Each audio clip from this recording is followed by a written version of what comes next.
great honor and privilege to welcome Dr. Saskia Sassen.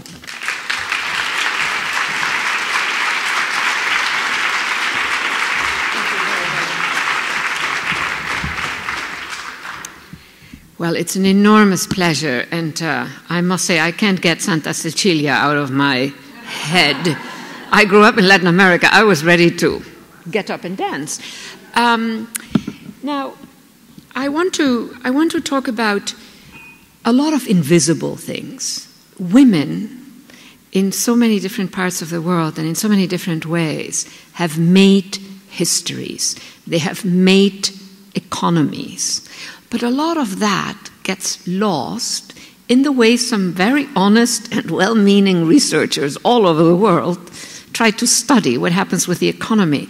And I have developed a couple of strategies in my research, and one of them is not to start with women, but to start with basic systemic features of an economy, of multiple economies, of sub-economies, and to try to discover how women are also making those economies, how they fit in, how they may be in fact the originators of some of these economies. Now that raises the ante, but I think you make discoveries that way. Otherwise, it's sort of, when you look at the scholarship and the research, it often starts with women, but then it's sort of, it is almost like, oh my God, I want to make her visible, etc. And so what I want to give you a bit are these larger systemics, and to then interrogate those systemics and say, so what else is happening here? So I want to talk about a whole series of these kind of instances, because I think that we have an enormous amount of excellent research that documents in great detail the role of women, the sufferings of women, the innovations of women. I mean, anybody who has worked in Latin America or in Africa knows that women are great innovators, poor women, of, the famous stove, we all know that, the Kenyan stove, right? Of what are the pipes that work to produce water. So we have a lot of documentation, but I think there is something still missing in that. And so that is sort of what I want to touch on. Clearly, I cannot develop it fully. Now, the second, the second point that I would like to address is the question of how do we learn? How do we discover? I think, as I said, that women have made far more histories and economies that are recognized, and in a way that we can capture when we just look at the data. And the data is really abundant. And I have found in my own research practice, and it's a bit ex post, I didn't start out, it's not ex ante, but confronted with a powerful explanation, a master category, as we might say in the academy, but I mean a genuinely powerful explanation. My first move is to ask, what does it obscure? What does it keep me from seeing? And so if you look at a lot of development economics, for instance, you have a very hard time sort of in that powerful explanation to find the role of women. When you look at global finance and the sort of new, very advanced global economy, you have a very hard time finding women. So my zone for research and for interpretation is in the shadow, in the penumbra of very powerful explanations. A powerful explanation is something serious, and it's dangerous. Even if it's good, it's a collective production, so there is a reason why it is a powerful explanation. And so you have to take it, you have to sort of respect it. You can't just throw it out the window. That's far too easy. The world of how we narrate what is happening, what we need, what are the explanations for, outcomes that we like, outcomes that we don't like, is chock full with powerful explanations that are inevitably both explaining and obscuring a lot of stuff. So I want to sort of dwell a bit with you today in these shadows of, you know, the big master explanations, because I think certainly in the realm of the economy, that is where women have been rendered seriously invisible, I would say, analytically speaking. They're sort of trotted in as, they are also there. No, they're actors, they're makers. I really loved the way you said that you're making a space. You know, before you said making a space, well, this is making a space. I'm very interested in making. I think that a lot of the critical conditions that we face are made. Inequality is made. It doesn't just fall from the sky. Poverty is made, etc., etc.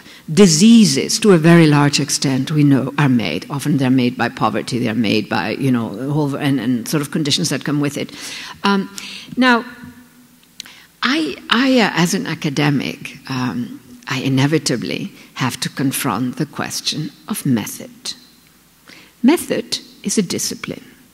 You can't just throw method, like the same with powerful explanation, you can't just throw it out the window. You've got to deal with it. For me, and I'm, you know, in a certain kind of university where you have a lot of pressure on canons, etc., etc., I have to deal with the question of method. And so I have created for myself, again, this is an ex post observation, not ex ante. I didn't start out thinking that way. Sort of an antechamber to method. And in that antechamber, I get to play. Now, of course, I have to call it something else than play. I call it analytic tactics, you know. And so it really gives me the freedom to position myself vis-à-vis my object of study in many different ways. I can literally explore, how do I want to get at this? How do I want to look at it? Rather than throwing myself into method, like powerful explanation, throws a lot of stuff out the window. It is truly a disciplining condition. We need it to build up social science, etc. But we also have to treat it as a very dangerous thing. So I wanted to just start out with giving you some examples. I realize I don't have a screen here. So the first point here is this notion of the making of histories that I already developed. And I want to give an example of immigration. Since we are in California, it's very difficult not to think of immigration. And I have been a long-term activist with various immigration groups, especially in New York City. So when we deal with immigration, and this is a way of speaking about women also, we have sort of this notion, the immigrant, the full being, that is, that kind of thing. So I want to start out looking not at the immigrant, but at the multiple immigration spaces. Now, in your own minds, you can apply that to whatever you are concerned with, but that certainly includes also women.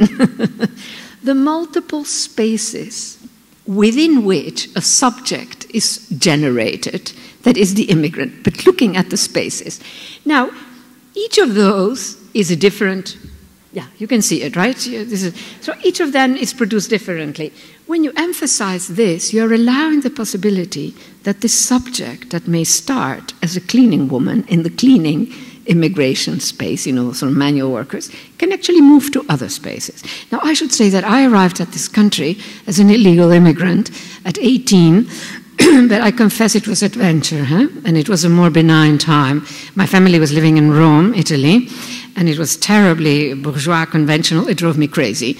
It started with a concierge in the morning looking you over from everything if you were properly dressed. I couldn't take it. So I went with $50 in my pocket. I arrived. My first job was as a cleaning woman in that space of cleaning in New York. Not very pleasant job, I'll tell you that. Anyhow, so I met all kinds of other women. They were mostly from Latin America and from the Caribbean. All of us, we knew we could not be flattened into cleaning woman. Mind you, cleaning woman is serious work. I think it should be valued, but you know what I mean, the subject of the cleaning woman. We knew that this was a point in a trajectory. Now, I felt that. I was 18. I was young. It just made a deep impression on me. And out of that then comes this notion of looking at immigration spaces and looking at what sort of can happen. You are in a trajectory. Now, some of them have happy endings, some of them do not. I've been traveling around the world. I really apologize for my voice here. But you get the point. Now, a second issue that I think is important in this way of trying to understand what is happening with women. And women is clearly a variable, an enormously variable condition, in the economy, at the intersection of the economy. So again, on how to think about rather than just findings. So I have found also in my research, especially in this period, I would say the last 20 years, this is a time when stabilized meanings become unstable. So, I mean, there is a great literature in feminist scholarship, for instance, that looks at the housewife. That was a fairly stable meaning 30 years ago. Today, it's a far less stable meaning. I look at questions like the social city. These are all, no meaning is forever stable, but they acquire a certain stability. In our country, here in the United States, and really in most of the Western world, the Keynesian decades, after World War II, etc., for 30 years acquired a certain stability. The suburban housewife was a fairly stable subject, though she may have been profoundly unstable in her, feelings. We know that some of the highest suicide rates, I hope I don't offend anybody, happened in the United States among young suburban wives. So, but anyhow, there was a kind of stability, in the imaginaries. I think today a lot of these stabilized meanings are unstable. And I want to illustrate one of these analytic tactics, if you want, with the question of remittances, which is a simple term. We all know it, certainly in the United States, a very familiar term. And it basically has become a category, one of these dangerous little categories. So it means it has thick meaning, thick content, and that's the problem. You see how these are all little analytic sort of tactics. So it means basically poor people from poor countries coming to your country, poor people coming from poor countries and sending money back home to their poor countries. And it usually is done from the perspective of one country. So you get a certain kind of perspective. So the United States, where does the money go that immigrants earn? Oh, it goes to Mexico, Dominican Republic, Philippines, etc. Well, I played a game and I said, instead of looking at it from this country perspective, why don't I ask, what are the top remittance receiving countries in the world? That's a very little shift of position. And so what you get is that in the top 10 remittance receiving countries are 5 rich countries, and adorably so, the United States is in the top 20.